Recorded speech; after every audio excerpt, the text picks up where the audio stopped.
Hi everyone. Well, I'm finally making this video. I know many of you have asked me on Twitter, on LinkedIn, on just on emails that I have received on what are the signs of an opioid overdose and how to use Narcan to prevent, not to prevent it, to reverse an opioid related overdose. So I have been involved with harm reduction services for over 7 years. I worked as a holistic therapist for drug users, homeless, and sex workers, working at a needle exchange program in New York for NYRE, which is New York Harm Reduction Educators of East Harlem. And now, through my own nonprofit organization, Grace in Action, we have an initiative called Grace on the Street, which I run personally. And so, what we do, we have many services, but the main thing is providing Narcan or naloxone to individuals on the street that struggles with drug addiction to prevent people from dying from an overdose. And this is the beauty of Narcan saves lives. So how do we use Narcan? How to identify some of the signs? So the first thing that we want to do, we need to assess, right? Is the person actually going through an overdose? It's okay to use Narcan if you're not absolutely sure, because Narcan doesn't do anything. Now, actually, you know what? Let me show you the kit itself first. So this is pretty much how the kit looks. What I do, I put 70, 80, sometimes 100 of these beauties in my car, and I just go around Newark, some areas here in New Jersey, or I go to the Bronx, or some areas in Brooklyn, and I give it out myself. Unfortunately, there's not so many people that it's involved in harm reduction, so this is why I personally do this part of the program myself, because it's just not easy to find individuals that are open to do this, and it's absolutely safe. It's also legal to carry around to carry around Narcan. Now, what do we have inside? So when people open one of these, they're going to find just information on how to identify an overdose, what to do, how to actually use Narcan, and it comes with 2 nasal sprays. This is actually the name brand. This is Narcan, but there's also naloxone, which is exactly the same. It's just a genetic form. We give the Narcan itself. So Grace in Action is part of the New Jersey Harm Reduction Coalition, which we're super proud to be part of of this amazing organization that's actually all over the United States, but we're one of the few organizations here in New Jersey that's actually part of the coalition, so we're super proud. With that being said, that means that we can provide Narcan kits to absolutely anyone that lives in the tri-state area. If you do live in another state, we can also provide, depending on the state, we can actually ship it to your house, completely confidential, and you can receive them. For example, you want to keep doing this in your community, or you have people in your family that struggles with an overdose, or you yourself struggle with not an overdose, struggle with drug addiction, or your friends. So I always encourage people, if you have people in your life, and obviously we don't want nothing bad to happen to them. This is a beautiful thing to do. It's just keeping this at home, or just keeping it in the car when we're going out with our friends or a relative that we know. We just never know when we're going to encounter an overdose. And well, I really hope this video actually helped to identify, and let's move into that now. So the first thing that we want to do is we want to, again, assess the situation. Is the person actually going through an overdose? So what we want to look for is the person struggling to breathe? The majority of times that there's a death related to an overdose is because the person cannot breathe properly. So that's the first thing. Are they making gargling sounds? Are they making a snoring sound and making choking sounds? You want to see if they're actually having problems breathing. If you do see it, like, by all means, you move forward with the rest of the steps, which I'm going to get into later. Now, another sign is the fingertips and the lips are actually turning purple or blue. Again, these are all signs that the oxygen is deprived, right? They're not getting enough oxygen into the brain, so there's all these signs. And obviously, the most telling sign is that the person is unconscious. So if you do have an unconscious person, immediately you move. Now, what is the next thing that you want to do? The next thing, after you kind of realize, oh my God, this is happening, you want to call 911. We always want to be on the safe side just by assessing the situation, the preliminary signs that we see, the first signs. We cannot really assess how everything is going to develop, so we always need to be on the safe side. We're going to call 911 and ask for an ambulance. Now, as the ambulance is coming, what you want to do is something that we call the sternum rub. So the sternum is this bone over here, right? Is this bone. So we're going to use our knuckles and just put pressure in it. What we want to induce pain in the person, especially here. The sternum has so many nerves that travel all around the body, so it's a great spot to actually stimulate, and because we want to create some sort of stimuli to see if the pain actually brings the person back. If that is not doing anything, by all means, now this is where we take the Narcan, the nasal spray. I personally, people have two options. You can choose to receive the nasal spray or to receive the intramucosal, which is an injection. Obviously, I always request the nasal spray. So at that point, if you do have an unconscious victim, the first thing that you want to do, you want to position the victim in a way, you want to lift up the chin, to kind of open the air passages, and you're going to insert the spray into the nostril, right? You're going to just push once. Once you do that, you're going to move to the rescue breath. Also here inside the kid, people also are going to find the mouth cover, right? So we can either put it on our mouth or we can put it in the person's mouth, and we're going to breathe. First, we're going to give 5 rescue breaths. Okay, every 5 seconds, right? You're going to breathe normally. If you don't see the chest rising as you're breathing, then we're doing it wrong. We need to position ourselves in a different angle to make sure that the air is actually going into the person's lungs. If you don't see the chest rising, again, position yourself differently.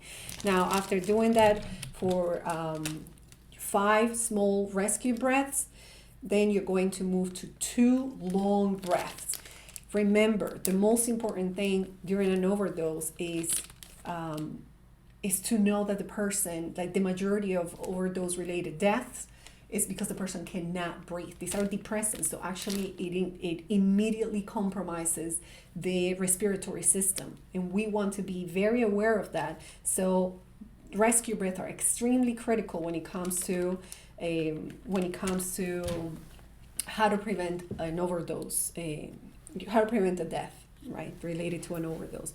But again, once you spray the Narcan in them, within 2 minutes they should come out. They should literally regain consciousness within 2 minutes. It's extremely rare when Narcan doesn't do its trick. This is why it's so, it's just now an initiative that's happening all over the United States and in the world, because it's just such an amazing medicine, and it's safe. So for example, the person is not going through an overdose. For example, is just actually having all the signs, but it wasn't an overdose at all.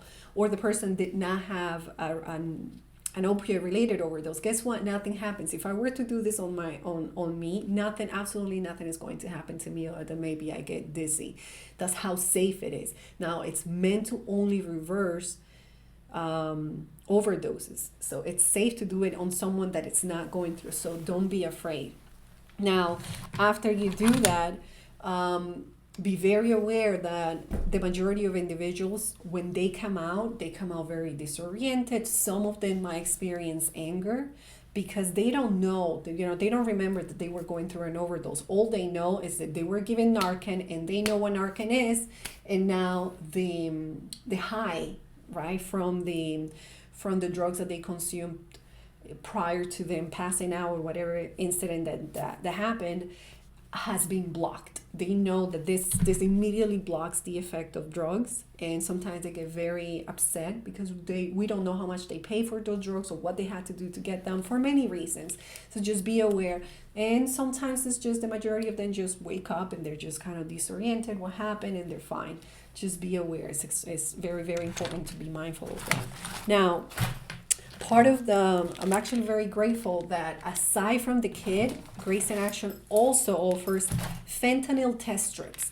So what are fentanyl test strips? They actually come in a little pouch like this. And this is to test if the drug, for example, I don't know, cocaine. We're going to test, for example, cocaine.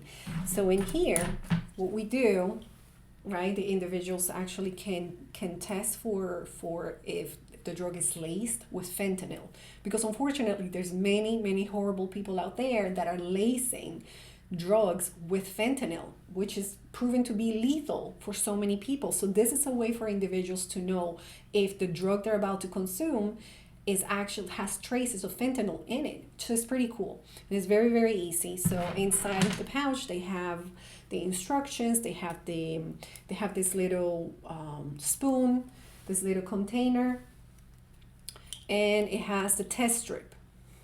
So what they do, they're going to put the solution inside this little the can, and for example, they're going to use this spoon to put a little bit of cocaine, right, for example.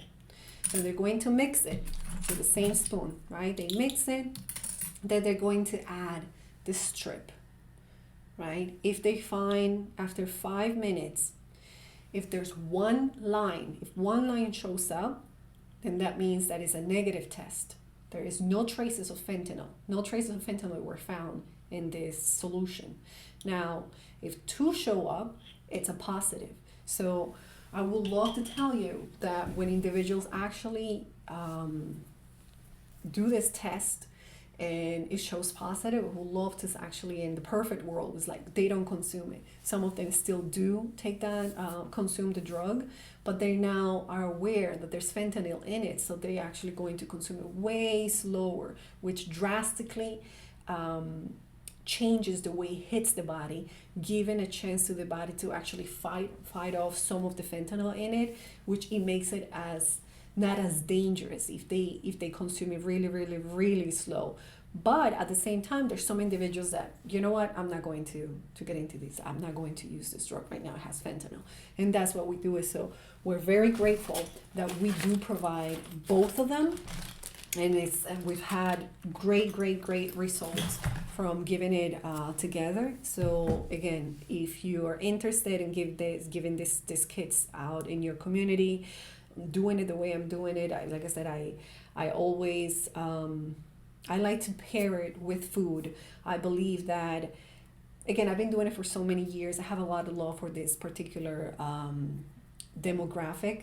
And when you go out, so I usually put it in my car and I go to Newark or the Bronx or Brooklyn. I go at night where I can find them. I have been doing this for many years, so I do not suggest doing it this way. If this is your first time, I always suggest to people to do it the way I started it. I started many years ago just giving out pizza and giving out pizza with my daughter at the train stations.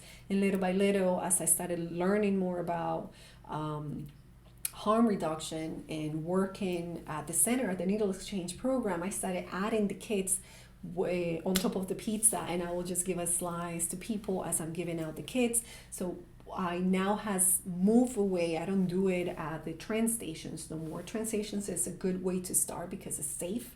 There's a lot of homeless usually at that surround a train station. Obviously a large train station, not really tiny. It has to be one of those big train stations. But it's a good way to start because there's also lots of police patrolling and things like that. So the way I do it, I just put it in the car and I just make rice, chicken, vegetables, and water, and put so many, I don't know how many containers I get. Again, if I'm giving out 100 kits, I use 100 containers. If you are giving out food the way I'm describing it, please keep in mind that if you're going out, even at the train station, the majority of them do not throw it on in the garbage cans, so they leave it on the street. We don't want that, so please try to use biodegradable. They're very inexpensive. I'll buy mine in Amazon, and at least I have a peace of mind knowing, okay, you know what, if this container stay on the floor, they're going to dissolve eventually, not in 300-400 years, you know what I mean. But anyway, so this is a great way also to kind of learn a little bit more about these demographics. You know, the highly stigmatized individuals, they're broken, the society doesn't respect them, and they're beautiful, beautiful people. They have so many great stories to share. They have heartbreaking stories as well, and they love when people give them the opportunity to talk to them, like when people treat them as people, as individuals, as they are. So anyway, I don't want to make this video too long. If you feel that this is something that you would love to do, send me an email. My email is my first name dot my last name, which is nathali.cano at graceinactionnj.org, and ask me questions. Again, if you need the kids, and if you live in the tri-state area, or if you live somewhere else, let's connect and see, you know, how can we support each other? How can we support this demographic, and how we can help to just be of service to this opioid pandemic that we have here in the United States. And there are many things that we can do. Again, not a lot of people know about harm reduction, and it's such an important thing to, you know, to talk about, because many people should be more involved. This saves lives. Now, before I go, I gotta say, just during my last run is when I'm giving it out. During my last run, which was recently, I had 4 people telling me the amount of individuals they have saved using Narcan. And again, one of the most touching one is when I went to the projects of this, you know, all these buildings, and it was, I don't know how late, it was very late, and I had this individual turn out to be the security guard, and he said, "Oh my God, miss, just 2 weeks ago, I had this young guy who collapsed right in front of me. I immediately knew it was an overdose. I've seen the kid before, but I didn't know he was actually an active user." So he said, "I ran to my office and I got a kid that someone gave it to me months ago. I did not know how to use it. I just saw the spray, and I just, you know, I read it was a nasal spray. I sprayed this young guy. He, you know, I was able to reverse the overdose." And then he said 2 days later, this guy showed up with his mom. His mom was crying. They did not know what to say to thank me for saving her son's lives. And the guy was also saying to the security guard, like, he said, "Natalie, he was crying, I was crying. It was just such an emotional day for me. But," and then he said, "How many can you give me?" And I said, "Honey, take as many as you need." So I gave him, I don't know, like 8 or 10 kits, because the guy, for the first time, he was able to see how fast he was able to save someone's lives. Now, I had this other lady telling me that in the past 4 months, she has saved over 6 people. Then I had this other gentleman telling me that just a couple of weeks ago, he used 2 kits on 2 different people. And again, so he was, they because they already know how to use it, I give more to them. I sometimes give 2 or 3 to each person once I realize that they really, again, when they share these stories with me, and this is what I mean, I don't have to keep it at home. What am I going to do with it? We want to give it to people that needs it, and this is free. This is an initiative that's all around the United States. We just need people to give it out. That's all we need. So if this is something that's resonating with you, I highly, highly suggest for you to either look it up and how you can get it, or just get in contact with me. Just send me a message, whether it is on LinkedIn or Twitter. Send me an email, and we can talk, we can chat, and we can figure it out how you can actually be part of this beautiful initiative, because as you can see, we're saving lives. So thank you so much for watching. I hope this was insightful, and I'll see you in my next video. Bye-bye.